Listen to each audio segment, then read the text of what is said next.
Hi, it's Katrina. How would you like to peek beyond the veil of history at the greatest secrets humanity has to offer?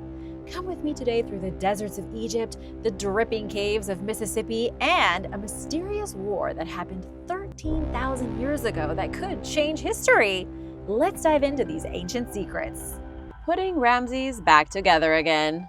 For thousands of years, so many secrets lay buried under the Cairo sun, but now things are coming to the surface thanks to some very persistent archaeologists. What they found this time wasn't just stone. It was a ghostly whisper from a forgotten age, a fragment of a colossal king who once shook the very foundations of the ancient world. The piece of statue belonged to the original pharaoh, one of the greatest military minds this world has ever seen. I'm talking about Ramses II, also known as Ramses the Great because, well, he was kind of great. Archaeologists near Cairo uncovered fragments of his glorious self at the Sun Temple of Heliopolis. Now, I should say that there are a ton of Ramses statues floating around, hundreds of them. This guy had more statues of himself than the Kardashians have selfies. But this statue is different. It was found in the temple he established himself, making it quite unique. It was also found alongside fragments of statues of other rulers like Ramses IX, Horemheb, and Psamtik II. If you haven't heard of these other guys, don't sweat it. Ramses II is the big cheese, while these other kings are footnotes in history. It's like the main character and the supporting cast. But let's get back to Heliopolis. Its name means City of the Sun in Greek. Ancient Egyptians believed it was where the sun god Ra clocked in for work every day before sailing across the sky as the actual sun. Heliopolis was home to some of the largest temples in Egypt, even dwarfing Luxor's Karnak. But in a twist that would make every history buff cry, the place got wrecked during the Greco-Roman era. Stones were stolen, obelisks swiped, and many of its building blocks were used to build Cairo. Heliopolis turned into the ancient version of a Home Depot, being looted for building supplies. All right, now let's get to the excavation team, a collaboration between Egypt's Supreme Council of Antiquities and Germany's University of Leipzig. They unearthed a Sphinx body statue of Ramses II made of quartz, a pink granite obelisk top, a statue of Psamtik II, and mysterious statue fragments that may be over 4,000 years old. Dr. Mustafa Waziri, Egypt's go-to guy for all things ancient and awesome, said this discovery helps scientists understand the area's long and complicated history. And complicated is a serious understatement. Sun temples became popular around 1550 BC and were built for the following 500 years as places to worship Ra, the sun god. Because pharaohs were considered earthly representations of Ra, it was their duty to maintain the sun temples.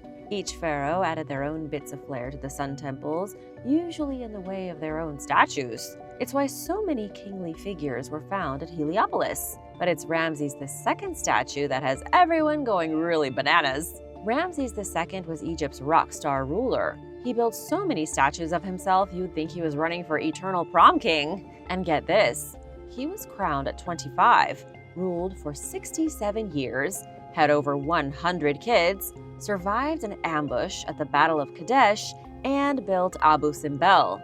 Abu Simbel happens to be the closest thing to a Mount Rushmore the ancient Egyptians had. His mummy, now housed in Cairo's Egyptian Museum, still has hair, skin, and teeth, which is more than we can say for some living reality TV stars. Ramses II was such a legend that 9 pharaohs after him were like, yeah, let's just name ourselves Ramses too. That is a serious legacy. Going forward, there's a lot more digging to do for scientists to put these statues back together again like Humpty Dumpty.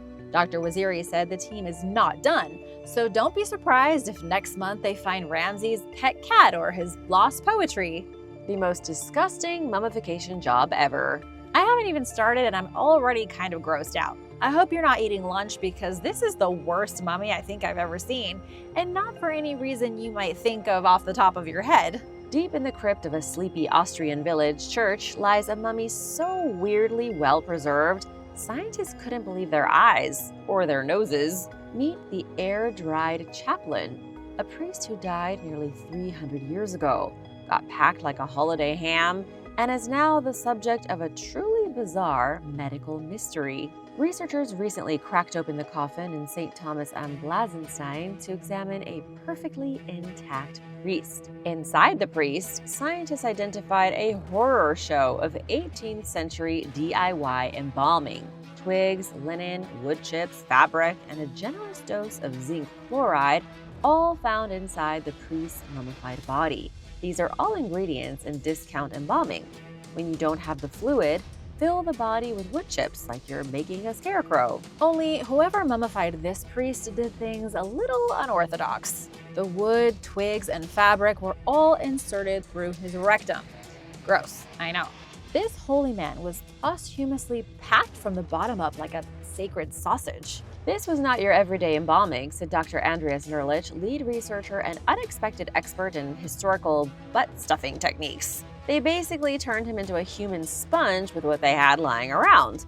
And it worked terrifyingly well. It sure did, Dr. Nerlich, it sure did.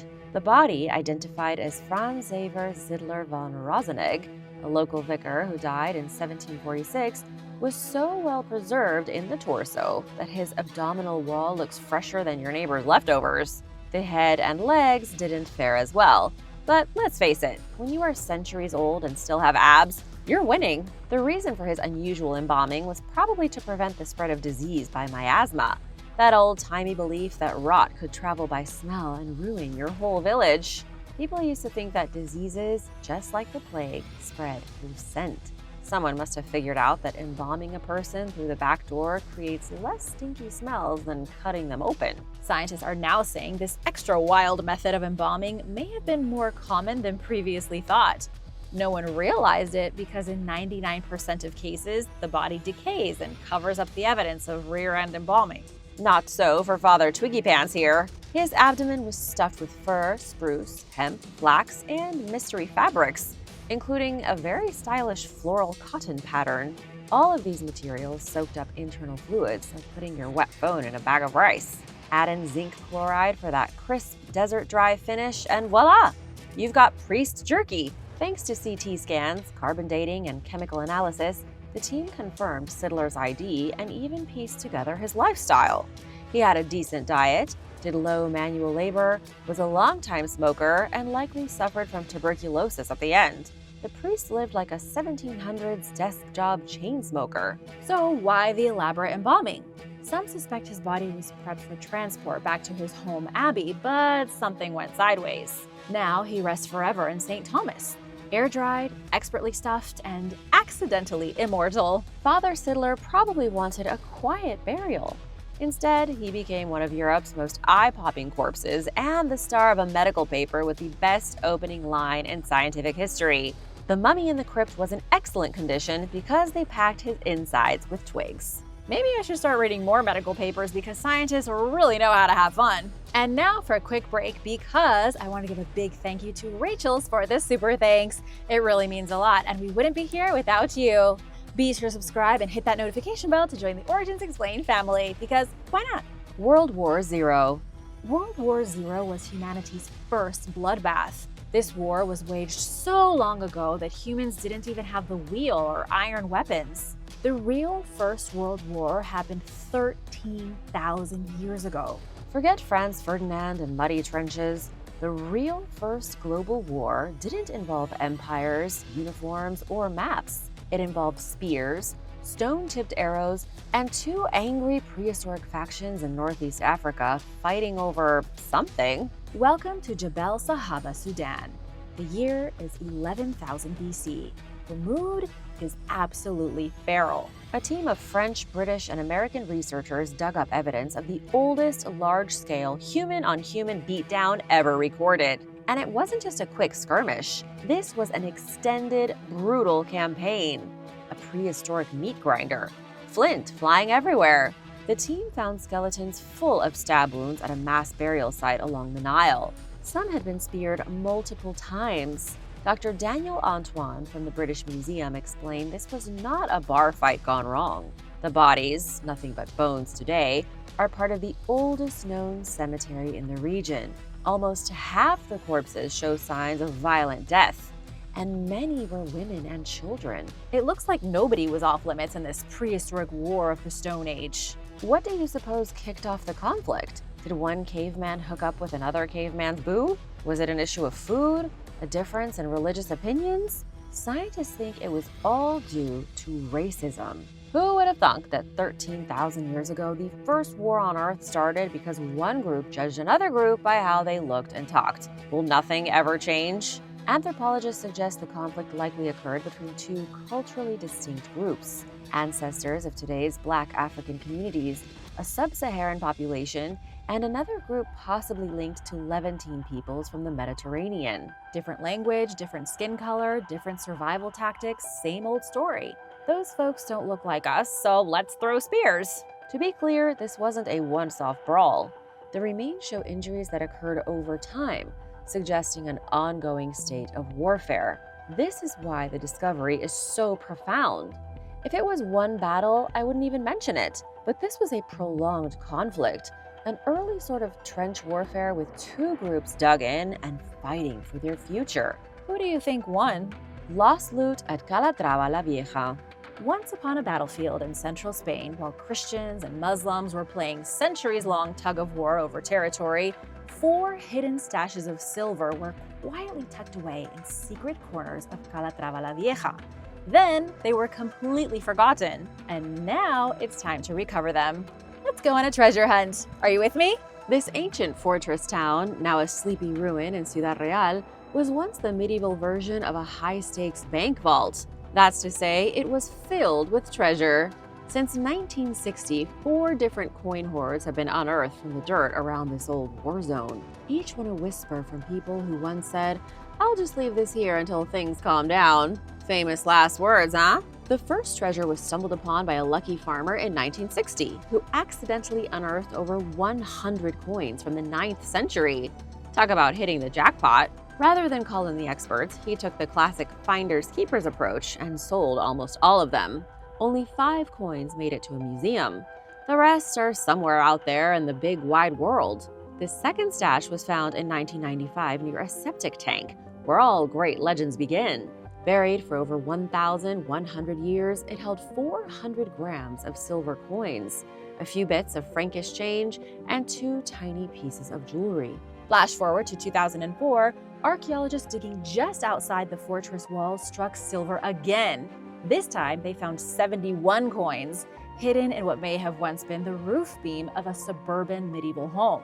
Based on the coin values, this was probably someone's paycheck, about a month's wages stashed in the rafters like emergency pizza money. Even when the house collapsed, the coins never moved. What a great hiding spot! I wonder what became of whoever left their whole month's paycheck up there. So many unanswered questions. The fourth and final treasure, so far anyway, was found just 30 feet from the third treasure in 2010. It was a bundle of 29 coins from the time of Alfonso X, who ruled Castilla, León, and Galicia from 1252 until his death in 1284. Wrapped in cloth, jammed between ceiling beams, and buried by centuries of rubble, this stash was probably a deliberate act of panic saving. Archaeologists think that people were scrambling to hide their wealth from invaders, thinking they would return to get it later. Sadly, most never did.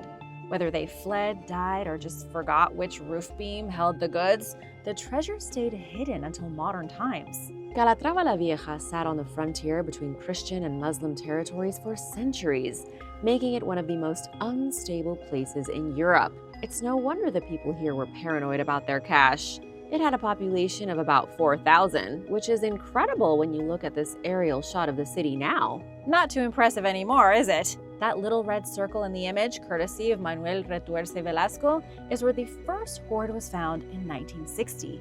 That tiny spot holds so much history.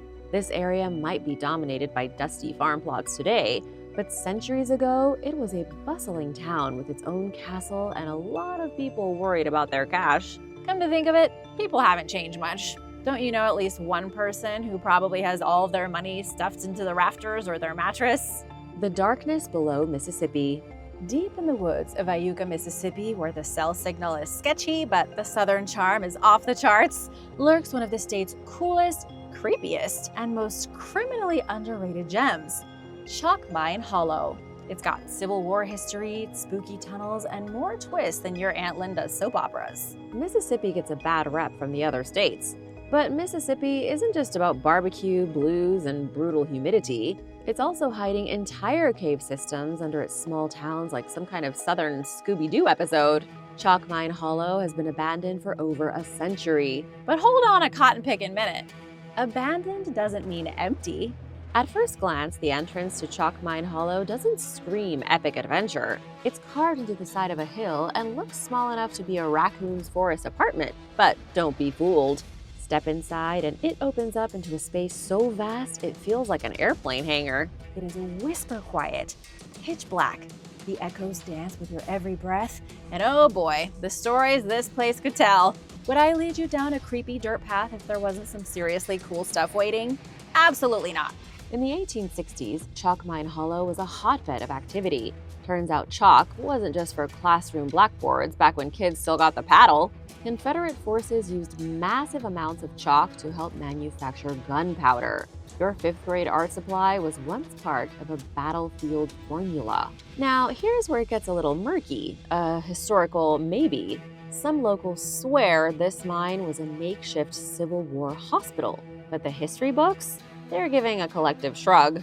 Most wounded soldiers were hauled off to actual buildings in Corinth. I mean, picture it. Dragging injured soldiers into a damp, dark cave? Seems a tad dramatic, right? However, the paperwork does confirm the mine served as a temporary wartime shelter. So yeah, historic and potentially a little spirited. Whether anyone actually breathed their last breaths in those tunnels?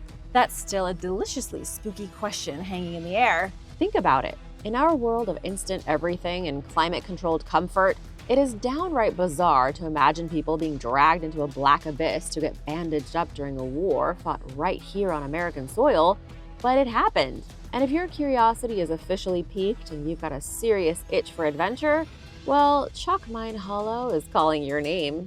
Now, a little heads up. Getting there, it's not exactly a Sunday stroll. Getting to Chalk Mine Hollow is a bit of a task and a monster of a workout. You can reach the cave by foot or by boat, but either way, you'll need a whole lot of bug spray. This place is explore at your own risk. There are no tour guides, no snack bars, and no emergency exits. Be sure to bring some water, wear sturdy shoes, and pack a solid flashlight with extra batteries. Not your iPhone with 2% battery. The mine's been abandoned since around 1890, so structural instability is a real thing.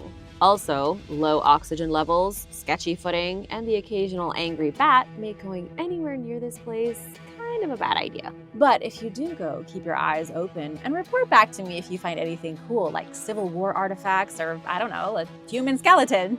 The Hunters of the Lake. There is a ghost town at the bottom of Lake Huron. Not folklore, not legend, but a real, tangible landscape where Ice Age hunters stalked their prey. This discovery isn't just cool, it's a seismic shift in our understanding of early North American history. Think Atlantis, but with more caribou and fewer Greek philosophers. Archaeologists stumbled upon what they are calling the Pompeii of the Great Lakes. This place is seriously old. I'm talking 10,000 years old. Back when mammoths roamed, the wheel didn't exist yet, and the most high-tech gadget was a sharp rock. The secret is that all those centuries ago, Lake Huron wasn't a lake. It was more like a frosty plain where Paleo-Indians set up hunting camps on what is now called the Alpena-Amberley Corridor, a land bridge connecting Michigan and Ontario. It was the I-75 of the Ice Age, a highway for caribou instead of cars. Researchers from the University of Michigan have been diving into this site since the 2000s.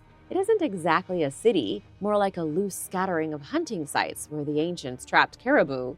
These early humans weren't chasing deer with sticks hoping to get lucky. They built a 1,100-foot-long drive lane to herd animals into a choke point where their warriors could ambush them. That is some next-level hunter-gatherer strategy. Over the last 20-odd years, scientists have found sleeping areas, stone piles used to direct herds towards the trap, hunting pits, and a plethora of treasures. And you know I don't say plethora unless I mean it. There have been tons of tools, plants, obsidian weapons, all kinds of prehistoric goodies recovered from more than 100 feet underwater. This was a major gathering place for humans at the tail end of the Ice Age, before the ice fully melted and their hunting grounds were flooded. Experts like Dr. John O'Shea, a leading archaeologist on the project, have described this sunken hunting grounds as a game changer in understanding early North American societies. It's not every day you get to study a civilization that's been chilling underwater for 10 millennia. The next time you look out at the calm blue surface of Lake Huron, just remember that underneath those waves lies a 10,000-year-old survival guide. Not in a book, not in a museum, right there under your paddleboard. Real-life fashion police. Long before Vogue or Instagram influencers started telling us what not to wear, early modern Genoa had a different kind of fashion authority. You're not going to believe this, but Italy had the very real, very literal fashion police. These were government officials with the legal right to call you out for wearing certain outfits. For example, too much velvet. They were like the Spanish Inquisition, but they only hunted fashion heretics. You could be fined for your ruffles, judged for your buttons, denounced for your jewelry, and if your outfit was too fabulous, oof, you don't want to know what happened to you. According to art history expert Anna Christina Howie, Genoa in the 1500s had dress codes that made high school uniform policies look like the anything goes policy of Burning Man. Pages of laws decreed who could wear what, when, and in which color. You could wear silk, but only in certain approved shades, such as black, white, yellow, green, dark blue, red, purple, or tawny brown. Warm neutrals were cool, but anything else was big trouble. For all you velvet fans, you should know that velvet was okay to wear unless it had a pattern, because patterns were thought to lead to moral collapse. Only the corrupt and the sinful were into stripes, apparently. These sumptuary laws were part of a system of gender policing, because although there were real rules, they mostly applied to women. Men had a chill, one-page dress code, whereas women were stuck with a fashion Bible of don'ts. Howie's research shows that Genoa divided fashion rules not by class or birthplace like other European cities, but purely by gender. Women had to follow 3 times as many fashion laws, all based on the idea that a bit of silk could trigger moral collapse and widespread chaos. One of the juiciest finds in Howie's research is a 1598 violation ledger. It's a burn book of fashion offenders, giving us all the deets on who wore it wrong and what became of them. In it, a nobleman's daughter got flagged for strutting through Piazza San Lorenzo in a spicy yellow and mulberry silk ungaresca, a type of gown. A gentleman got caught in embroidered taffeta so lush, the document may have blushed when recording it. The book holds over 200 instances of citizens getting in trouble for violating fashion laws. I told you they were serious. These were real fashion police. But why were they so obsessed? According to the old documents, Genoa wanted to curb excessive displays of wealth, specifically from women. Dyes like purple and red that were super expensive were seen as too overtly ostentatious, so women couldn't wear them without getting in trouble. The fact that the fashion police existed at all kind of blows my mind, but if you take a closer look at modern society, you'll notice things haven't changed that much. In the corporate world of some countries, it's not unusual for women to not be allowed to wear handbags that cost more money than their boss's handbag. And it's the same for men, but with watches. Social policing is still a thing. There just isn't a real police force to enforce fashion faux pas anymore. If the fashion police were still around, what would be your biggest blunder? Let me know in the comments and hit that subscribe button while you're at it. Costa Rica's mysterious pirate ships. Have you ever been so wrong about something that you don't even want to show your face around other people for the next 100 years? If so, you can relate to a few historical experts in Costa Rica who really fumbled it. For nearly 200 years, locals along Costa Rica's Caribbean coast believed the shipwrecks off the shores of Cahuita belonged to pirates. You know, cannons, the parrot, sword fights, all that good pirate jazz. However, they were dead wrong. These weren't pirate ships. They were Danish slave ships. And what happened on board makes Pirates of the Caribbean look like a singles cruise. History was already dark enough when there were pirate ships. This is so much worse. Researchers from the National Museum of Denmark confirmed that these wrecks are the Fredericus Quartus and the Christianus Quintus, 2 slave ships that vanished in 1710 after a mutiny. The remains of these ships have been sitting broken, their timbers scattered in shallow water for centuries. When some fisherfolk moved into the area in the 1800s, they figured the wreckage was from pirates doing pirate things. But in 2015, Archaeologists started raising their eyebrows when they found yellow bricks amidst the wreckage. Why is that a big deal? Because the yellow bricks were made in Flensburg, a German town, and the bricks were strictly used in Danish colonies. And where colonialists go, slavery has a tendency to follow. Suddenly, things weren't adding up. In 2013, marine archaeologists from the National Museum and the Viking Ship Museum went full Jacques Cousteau. They dove down, hauled up bricks, clay pipes, and wood samples, and then called in the science cavalry. Tree ring dating confirmed that the ships were built from timbers that came from Denmark and were chopped between 1690 and 1695. The clay pipes were analyzed too and dated to Denmark circa 1710. All signs pointed to one dramatic conclusion. These weren't pirate ships. These were the long-lost remains of Denmark's most infamous slave ships, ships that carried 800 people into hell. According to the Danish archives, the Fredericus Quartus left Ghana en route to the Caribbean with a ship full of enslaved people, and trouble was brewing below deck. A rebellion broke out at the most inconvenient time. The French and English had abruptly declared war. The seas were about to get a lot rougher.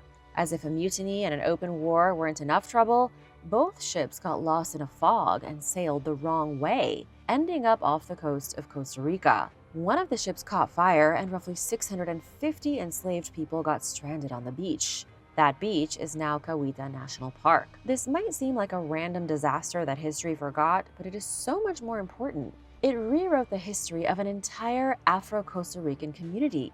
The descendants of the survivors can trace their roots back to this crash. Local historian and community diver Maria Suarez Toro has spent years helping young Afro and indigenous Costa Ricans reclaim their lost legacy. What started with a scuba diving club turned into a decade-long project that finally uncovered the real identities of these ships. So what do pirates and slavers have in common? They both love money, the root of all evil. And where does money come from? You'll find out shortly. The secret history of money. You've heard the phrase, money makes the world go round, but have you ever stopped to ask why? Why did this one invention, out of all humanity's brainchildren, become the thread that ties together every paycheck, every impulse buy, every international trade deal, and every tap of your phone to a payment terminal? Buckle up, because the story of money is older, weirder, and more futuristic than you think. It all started with metal blobs. Before we had cash apps, debit cards, or even banks, humans were trading goods directly. It was just like you'd imagine. Goats for grain, fish for firewood, but eventually bartering got complicated. What if no one wanted your goat, but you were desperate for a bag of grain? That's when things started getting shiny. Around 5000 BC, ancient humans began using metal objects, be they bronze, silver, or copper, as currency. These early proto-coins weren't standardized, but they paved the way for something revolutionary. It all changed big time in 600 BC, Lydia, modern-day Turkey. The first official coin dropped, and the world gasped. The first known coins were standardized and stamped with the king's face. Meanwhile, in China, people were making currency that looked like cowrie shells out of bronze and copper. These became the blueprint for the round coins we know today. Metal ruled the economy for millennia because metal doesn't rot like grain or goats. Metal can't get sick and die, but goats can. To be honest, scientists can't decide who had the first coin, whether it was Turkey or China. But the Chinese coins were more similar to modern coins, meaning you can likely thank Chinese emperors for all the cold coins in your pocket. Then something big happened again in China in the 7th century AD. Some genius realized, why carry sacks of coins when we can just write a promise on a piece of paper?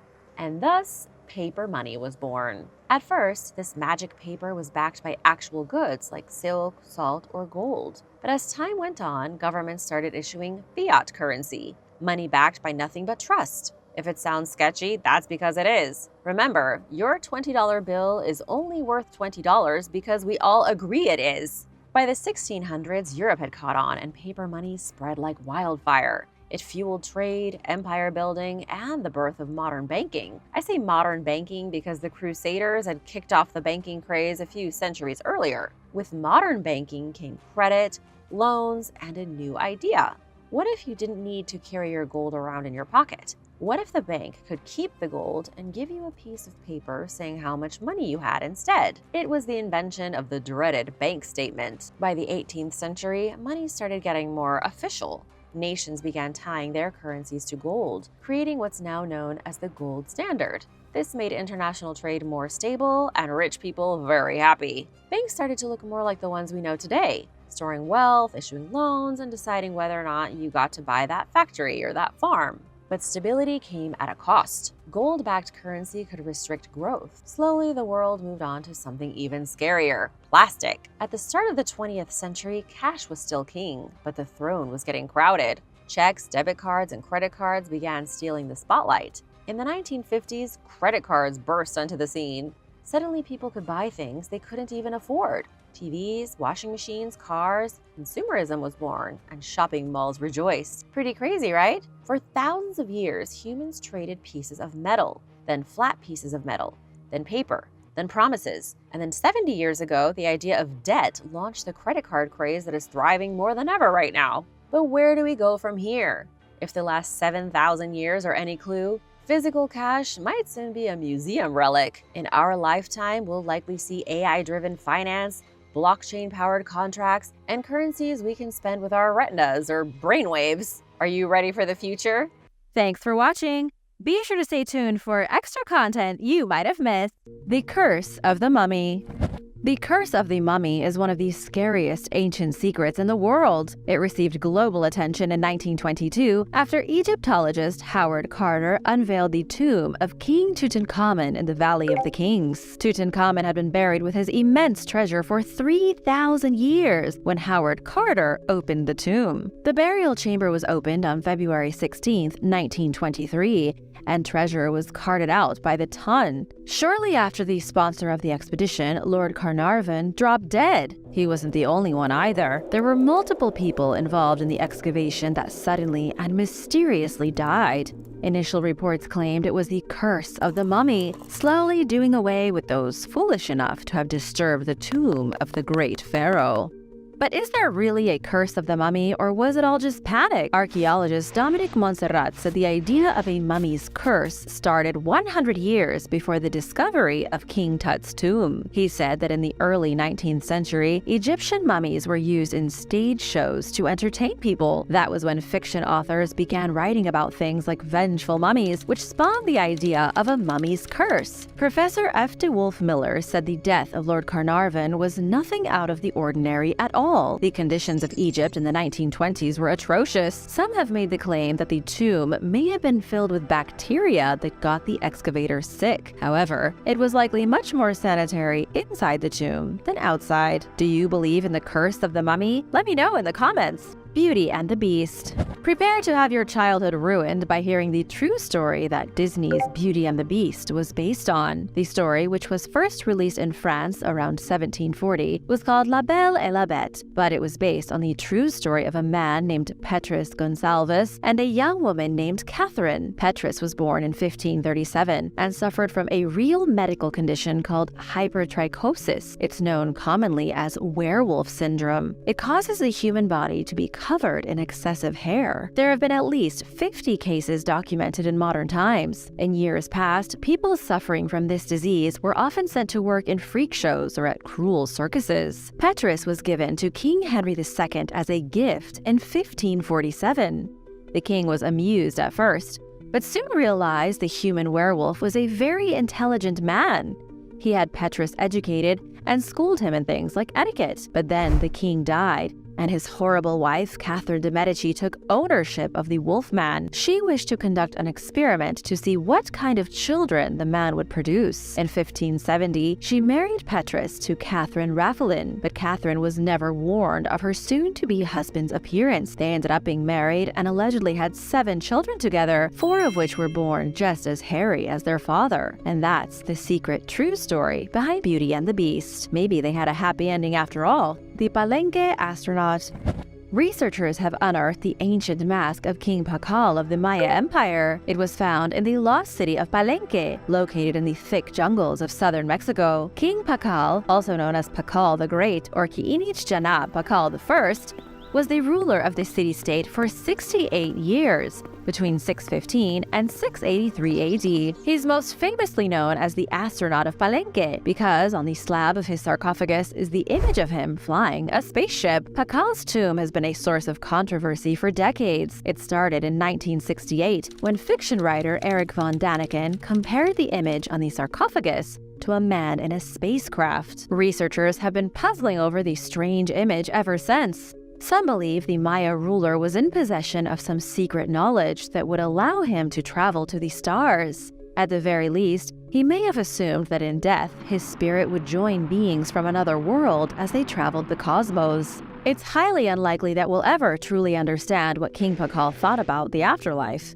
But we can still learn a lot from recovered artifacts. Archaeologists just found a modeled mask made in Pacal's image, giving us the best glimpse so far at what the ancient ruler really looked like. And now for number 7. But first, it's shout-out time! Big thank you to Kyle Brown and Michael O'Brien for supporting this channel. If you are new here, be sure to hit that subscribe button for more videos like these. The True Cross.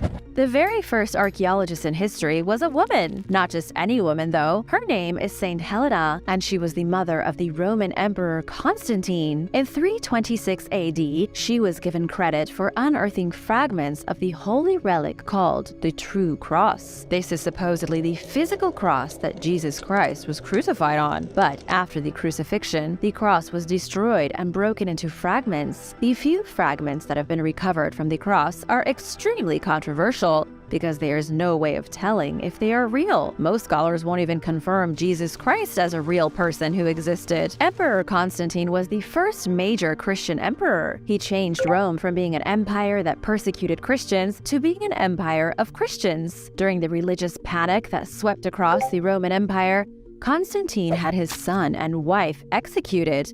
Shocked and appalled by her son's actions, Empress Helena went on a pilgrimage to atone for his sins. She went searching for holy relics, something that years later would come to be known as archaeology. She visited castles, established new churches, and searched for the true site of the crucifixion. Legend has it, God gave Helena the assistance she needed. He showed her the place where the Romans built a pagan shrine on the ruins of the Second Temple in Jerusalem.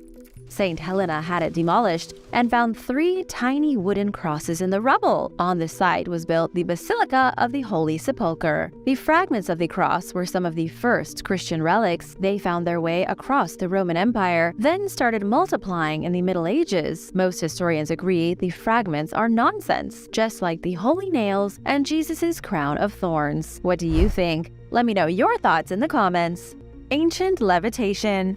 What if ancient civilizations could make things levitate? That's a question some experts have been asking. The construction of famous monuments like the pyramids and the ziggurat of Ur would have been much easier if there was some kind of levitation technology. When we look at the legends, most societies claim their greatest structures were built by the gods themselves. Ancient Greek historian Herodotus wrote that the Egyptians received knowledge from the gods to build their pyramids by floating huge blocks. Some historians have interpreted this as floating the blocks down rivers on barges, but others think they could have been levitating the blocks into place through thin air. How would they have possibly pulled this off? That's a question nobody seems able to answer. Legends and old stories mention the power of levitation.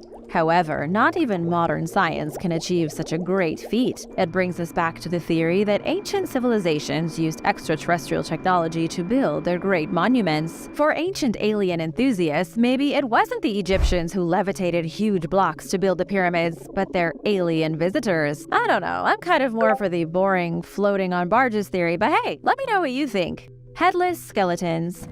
Archaeologists with Oxford University in the UK recently unearthed a creepy Roman cemetery full of headless skeletons. During the Roman era, this area of Wintringham was dotted with small farms and rapidly growing settlements. They were all linked together by roads, connecting these smaller settlements to the larger town of Duro Vigutum. A total of 17 burials have been identified, with 11 skeletons being decapitated and having their heads positioned by their feet. One of these skeletons was even given a pottery vessel in substitution constitution of their head. The cemetery dates back about 2,500 years to the 3rd century AD. That was the height of the Roman occupation of Britain. But nobody is really sure what's going on with the headless skeletons. Something similar was found at a Roman cemetery in 2022 near Fleet Marston. That time, 40 skeletons were found buried with their heads removed and placed at their feet. There was clearly something very strange happening here, something with maybe heavy religious tones. It looks like there could have been some strange cultic activity prominent in rural Britain. But for now, this ancient secret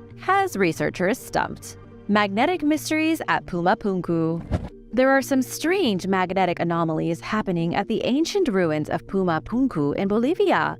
The ancient site was built by the Tiwanaku culture around 2,000 years ago. These people created some of the most impressive stone structures still standing on our planet today. The first big mystery is that scientists have never been able to definitively say how the builders cut, shaped, or transported these stones to the site. Many of the gigantic blocks fit together like perfectly sculpted puzzle pieces. Their seams are so immaculate, you can't even fit a piece of paper between them. But there is another part of the mystery that's even more bizarre. Researcher Brian Forrester says the blocks possess magnetic anomalies. When a compass is placed next to one of these stones, it completely freaks out. And when scientists used scientific instruments, they got readings over 20 times what the natural environment should emit in terms of magnetic energy. The magnetism here radiates straight from the cut blocks, which look like they were carved using laser beams. Do you have any theories on how Pumapunku was built? Let me know in the comments. The Forbidden City. One thing that's always baffled archaeologists about the Forbidden City in Beijing is how it was built. The ancient people who constructed the Forbidden City did so using massive stones quarried from a site nearly 100 miles away. Construction started around 1406 with the intention of building an enclosed imperial city for the ruling dynasties of China. The massive complex currently consists of 980 buildings and only recently stopped being used for the imperial throne. The Forbidden City was the political center of China until 1924, meaning it lasted longer than the Roman Empire. As you can imagine, it was an incredible feat of engineering. Many of the stone blocks weighed upwards of 360 tons. Archaeologists always figured the builders brought them to the site using giant wheels. However, engineer Jiang Li from the University of Science and Technology Beijing doesn't think that's the case. Jiang recently translated a document from 500 years ago describing exactly how the huge stones were moved. They were dragged across swaths of ice by a small team of men. It took the workers about a month to pull the rocks over the ice, using water as lubrication to make them slide easier. This discovery is amazing because it shows how overzealous archaeologists can completely miss the ingenious ancient building techniques of our distant ancestors. See, it's not always aliens. The Nazca Truths.